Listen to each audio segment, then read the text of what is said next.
Te quiero presentar a alguien que de marcas, de branding, sabe un montón. Tenés tu empresa, tu pyme, chiquita, mediana, grande, emprendimiento. El branding es muy importante. La marca, lo que dice de vos, lo que dice el producto, lo que dice el proyecto, cómo se mantiene en el tiempo, lo que comunica, a quiénes querés llegar. Tantas cosas que tienen que ver con el mundo del marketing. Y les voy a presentar a Mr. Branding. Así lo conocen en el mundo. Es Andy Stallman, apoderado porque tiene poderes de branding, le digo yo. Apodado es Mr. Branding por su exitosa trayectoria en el marketing. Nos va a contar gran parte de lo que tiene que tener una marca para sobrevivir de aquí en más. Mi querido Andy, buenas tardes. Sebastián Chapiro te saluda aquí en Duplex, en LU2 de Bahía Blanca. Gracias por atenderme. ¿Cómo estás? Sebastián, qué presentación. Habría que terminar acá la entrevista porque solo puede ir a peor después de una presentación tan excelente. Muchas gracias. No, por favor.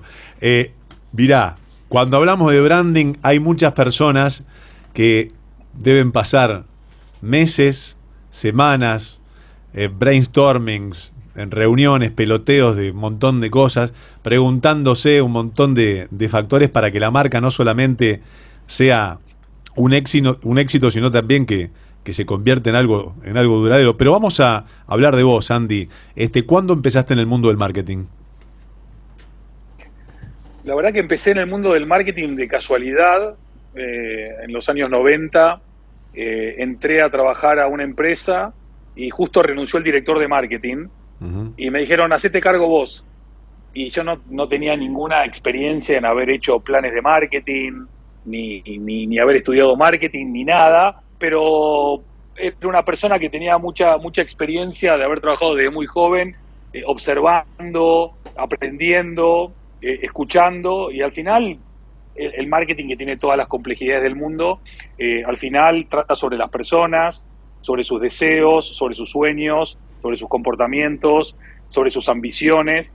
Y si conoces de personas, al final es mucho más fácil empezar a trabajar en marketing. Uh-huh. Y ahí fue cuando llamé a mi hermano, el del medio, y le dije, ¿me podés tirar un plan de marketing más o menos bueno para poder tener un lugar de salida? Y a partir de ahí leí el plan de marketing, que era un verdadero embole, si me permitís la expresión. Por supuesto. Lleno de tecnicismos y de cosas absolutamente alineadas más con una necesidad de justificar un plan a la empresa que realmente conectar con la sensibilidad y las emociones de las personas. Y ahí empecé a reescribir el branding desde mi humilde aprendizaje, haciendo que no estudiando. Les quiero contar que Andy está en España. ¿En qué lugar de España estás, Andy, en este momento? Ahora mismo estoy en Madrid, en la capital, con 4 grados. Está llegando el invierno ya con fuerza. Y también viviendo ya lo que es la Navidad, que está toda la ciudad de Madrid llena de lucecitas y de arbolitos. Están estirando la Navidad cada vez más. Dentro de poco la van a empezar en julio. Exacto. Bueno, acá ya está. Vas a los lugares que vayas, por lo menos aquí en Bahía Blanca y seguramente en diferentes lugares del país, ya está todo decorado, arbolitos armados, regalos navideños, lucecitas, un poco como para morigerar el efecto pandemia, ¿no? Sí, la verdad que por un lado es genial que podamos celebrar estas fiestas presencialmente, si es que en las próximas semanas no pasa nada extraño, y hay muchas ganas de reencontrarse, de celebrar, pero al mismo tiempo la pregunta que emerge desde una perspectiva más de conciencia es, ¿tiene sentido toda la parafernalia marketingiana que arranca con el Black Friday y sigue con el Cyber Monday y engancha con la Navidad y sigue con los Reyes Magos y después con las rebajas, dentro de un modelo de sociedad que por lo menos durante la pandemia creímos, imaginamos, soñamos que podría cambiar a mejor? Uh-huh. Vos es que te quiero preguntar si la marca tiene que sentir lo que quiere la gente para permanecer en el tiempo. ¿Qué quiero decir con esto? Y ahí me meto en el mundo del branding con vos para charlar un poquitito de tu métier. La marca no solamente tiene que comunicar, sino le tiene que responder en todo sentido al público. Sí, yo creo que hay varios niveles que hay que entender. El público principal para una marca son los empleados y aquellas personas que dan vida a ese equipo que trabaja para que esa marca exista. Después tenés todo tipo de audiencias. Tenés el que compra tu producto o servicio, el que consume tu producto o servicio, tenés los accionistas, tenés los medios de comunicación, tenés la ciudadanía en general. Y hoy tenemos una oferta de marcas cada vez más grande y más importante, y al mismo tiempo somos ciudadanos cada vez más ricos en información y más pobres en tiempo. Con lo cual no tenemos mucha capacidad de estar analizando, comparando y eligiendo como nos gustaría. Entonces, al final, lo que el inconsciente genera es una decisión que te hace creer que es consciente, pero que está absolutamente gestionada inconscientemente para aquellas marcas que han generado una conexión emocional contigo. Uh-huh. Me sale la españolidad cada tanto, perdón. Sí, no, está perfecto. Y de tantos años vivir en España no es para menos, mi querido 19 años. Claro. 19 años. Entonces, ¿cómo haces para conectar con las personas y crear un vínculo emocional? Porque al final de lo que se trata es, casi todas las empresas pueden ofrecer productos muy similares a un precio muy similar. Si todas ofrecen un producto similar a un precio similar, ¿qué me hace decantarme por una y no por otra? Uh-huh. Ahí es donde entra a jugar la emocionalidad de la marca, los valores que representa, el propósito por el cual existe, cómo trata a la gente. Yo siempre digo que cómo tratas a las personas y cómo haces sentir a las personas es tu marca. Y la construcción de ese contrato no escrito, de ese contrato emocional no escrito, en donde vos estás buscando algo y esa marca no solamente te lo resuelve, sino que te ofrece más de lo que estabas esperando, hace que en vez de ser un cliente te transformes en un creyente de esa marca. Que seas una persona que a la hora de elegir, a la hora de sentir y a la hora de recomendar, en tu cabeza, pero también en tu corazón, esa marca tenga un nivel de preferencia muy por encima de todo el resto. Uh-huh. Ahí englobó una parte que es la parte de la construcción de la confianza desde el punto de vista emocional, que es un anclaje tan pero tan enorme en el cerebro y en las decisiones de las personas, que quizás sea la empresa más difícil de llevar adelante, porque hablaste de dos partes fundamentales, de la empresa hacia adentro para construirla y después de lo que dice esa empresa hacia afuera para salir a conquistar a sus potenciales clientes. Sí, sin duda alguna que si fuese fácil, todas las marcas serían hoy Apple o Lego o no sé, o Tesla o cualquiera de estas marcas que están súper posicionadas, ¿no? Uh-huh. Lo cierto es que la mayoría de empresas están más focalizadas en las transacciones que en las relaciones. Están más focalizadas en los resultados que en la conexión emocional. Están más focalizadas en lo financiero que en el amor hacia tus empleados y a tus clientes. Y hay un problema de foco muy grande, porque hoy la construcción emocional apalancada sobre todo en intangibles, ya ni siquiera es una cuestión de que a mí me gustaría que fuese así. En los años 80, prácticamente el 90% del valor de una empresa era proporcionado por los activos tangibles de una empresa. Ahora, mientras estamos hablando, casi el 80% del valor de una compañía viene dado por los intangibles de la compañía, y esencialmente los intangibles son la marca, el nombre, la reputación, la confianza que genera o que inspira. Uh-huh. Con lo cual, ¿qué están haciendo las compañías para construir esto? Y vos en tu presentación hablabas de emprendedores, micropymes, pequeñas, medianas empresas, grandes empresas. Mientras que durante muchos años ser pequeño o mediano fue una desventaja, yo creo que en lo que tiene que ver con el branding, la construcción de valor, las relaciones y ese contrato no escrito, ser pequeño o mediano es una gran ventaja. Porque vos conocés a tu cliente mejor que nadie. Para vos tu cliente no es un número, no es un algoritmo, no es Big Data. Tu cliente es tu vecino o tu conocido, tu vecina, tu conocida.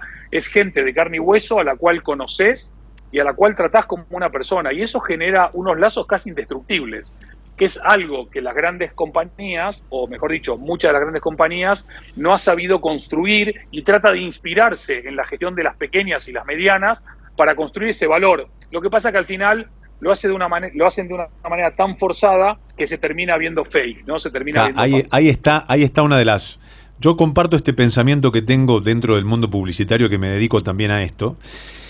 Y a mí me pasa que algunas veces cuando estás charlando con alguien que representa o que lidera una marca, una cosa es lo que le dice al público y otra cosa es lo que después hace. Y ahí se produce una frustración que dice, ¿por qué no tengo este público? Y a veces mi respuesta es porque algunas veces vos decís una cosa, pero la realidad en tu respuesta es otra. Es como venía a comer el plato más delicioso y después está como en la foto, pero llega frío. O el tipo que lo sirve tiene el dedo adentro. O el tipo que fue a buscar ese color hermoso o ese momento que vos te desviviste y gastaste una fortuna en medios para venderle, no era así y sucedió, la expectativa bajó a más de la mitad. Ese tipo no viene más, esa persona, ese público. Sí, de acuerdo. Seguramente te acordás, hay un momento épico en el cine, en la película Un Día de Furia con Michael Douglas. ¿Cómo no? Cuando el tipo entra y ve la foto de esa hamburguesa, con ese pan, con ese queso, y le dan una cajita con una mierda adentro. Sí, que era una moneda de 5 mangos, decís, ¿qué carajos es esto? Claro. Un desastre, ¿no? Sí, cualquier cosa. Pero lo que vos decís es otro de los grandes problemas que hoy sucede, y aparte amplificado por el poder que nos otorgan las herramientas digitales, sobre todo las redes sociales, es la falta de coherencia que hay en las empresas y sobre todo en las marcas. Hay marcas que dicen cosas que no se creen y hacen cosas que se creen menos. Claro. Ahora bien, ¿qué pasa cuando encontrás una marca que no solamente es coherente, sino que además es consistente y que además es constante y que además genera confianza y que además el contenido que comparte es inspirador o motivador o relevante o creativo o diferente? Esa marca destaca.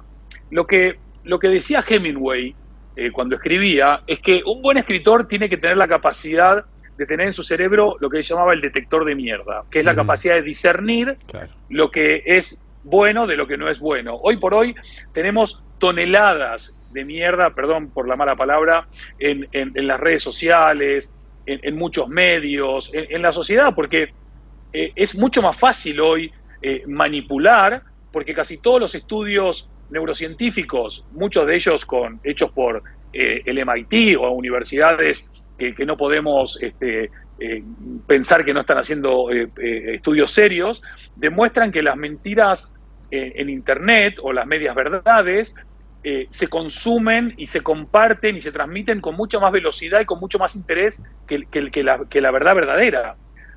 Será porque es más dura, será porque es más compleja, será porque nos gusta o ya nos han hackeado el cerebro y estamos mucho más preparados para lo no verdadero que para lo verdadero. Pero sin irme por las ramas, vos fíjate qué cosas tan básicas estamos conversando, ¿no? Para que una marca sea exitosa. Conectar emocionalmente, ser creíble, establecer lazos de confianza, no decir lo que no es, no prometer lo que no va a cumplir, cuidar a su personal, mimar a su cliente. Entonces vos me decís, Andy, pero todo esto es de... Yo cuando estudié hace 40 años o 30 años o 20 años me decían lo mismo. Es que los básicos no se prestan atención por obvios, y quizás parafraseando a Lacan, por obvios se terminan ignorando. Pero está muy bien todo este universo de algoritmos, inteligencias artificiales, chatbots, digitalizaciones, automatizaciones, todo welcome, bienvenido.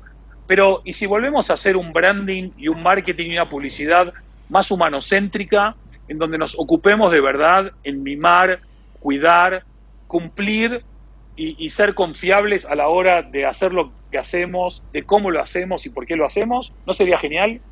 Exactamente. Bueno, uno de los grandes desafíos, y comparto esto con vos, me parece que va por ahí, que primero la marca piense y crea que no solamente lo tiene que hacer, sino que es lo que tiene que decirle a la gente desde el génesis de la gestación de su producto y de su marca. Independientemente del producto, algunos mirá, yo vendo tapa de cilindro, bueno, otra cosa. Pero desde el punto quizás de vista más masivo, sí me parece que la gente, y más con estos sacudones tan pero tan fuertes emocionales que estamos viviendo en este tema de la pandemia, no sé si a vos te pasa lo mismo, que la sensibilidad está jugando un papel central en mucho de lo que se comunica, con el cuidado que se tiene que comunicar, y después con el resultado que el público a la hora de ir a buscarlo, tiene que encontrar para su satisfacción.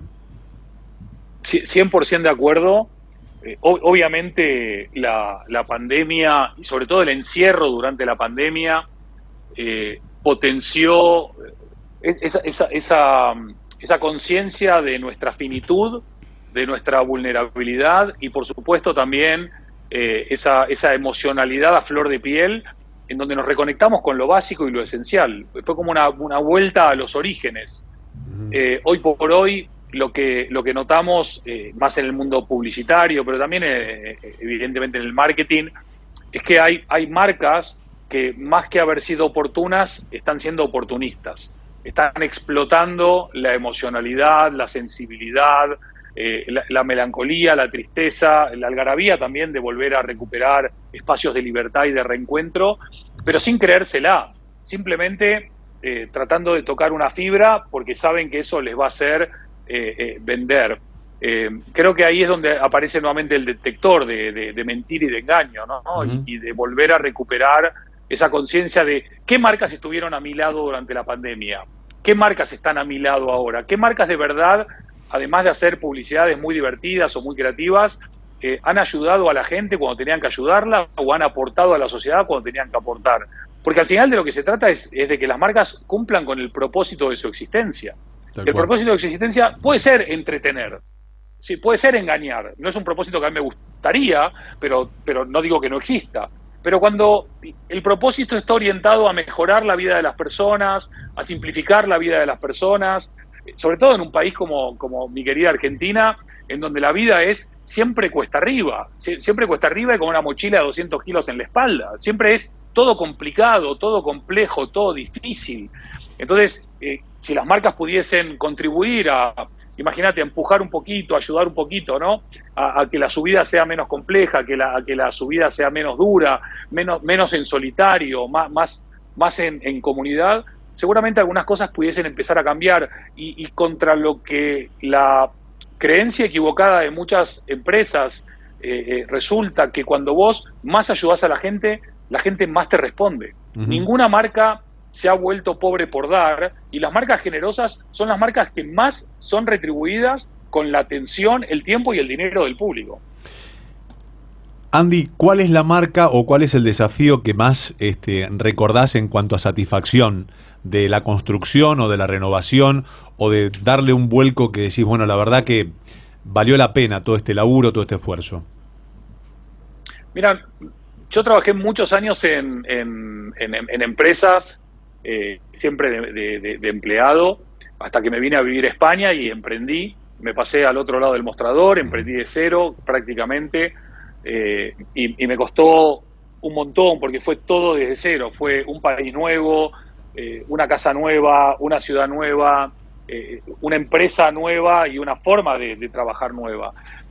Para mí, el sueño que finalmente se tangibilizó después de muchos años de pesadilla, también hay que decirlo, era poder construir marcas, crear marcas o transformar marcas que verdaderamente aportasen valor a la sociedad.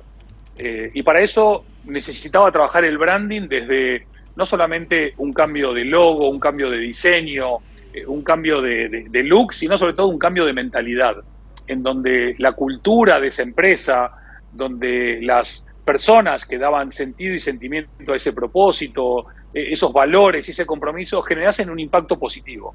Yo creo que el branding, igual que el marketing, tienen un rol mucho más ambicioso que el que tenían hasta ahora, que era un rol de diferenciación, reconocimiento y generación de valor económico, si se quiere, ¿no? Ahora hay un rol mucho más importante, que es mejorar la sociedad. Hoy más de la mitad de la población mundial dice que confía mucho más en las empresas que en los políticos para mejorar o cambiar el mundo.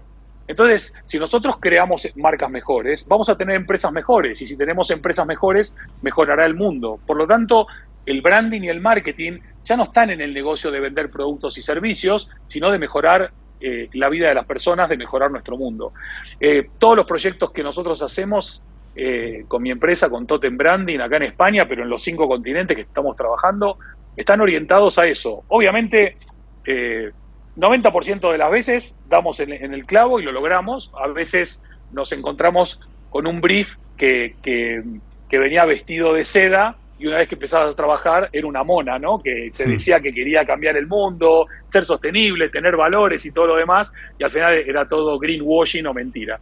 Así que bueno, estamos intentando, como decía el amigo Galeano, muchas personas pequeñas, en lugares pequeños, haciendo cosas pequeñas, cambiar el mundo, ¿no? Y en esas estamos.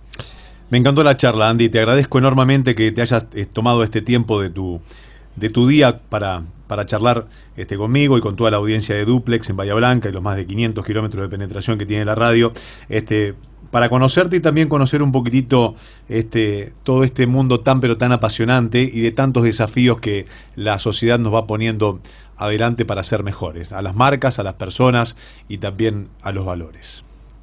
Sebastián, te voy a decir una cosa, dos en realidad. Primero, excelente conversación, sos un crack, la verdad que de las mejores entrevistas que he tenido en los últimos 19 años de que estoy acá en España, así que enhorabuena, felicitaciones, enhorabuena, viste, te sale el españolismo ahí cada 2 minutos. Sí.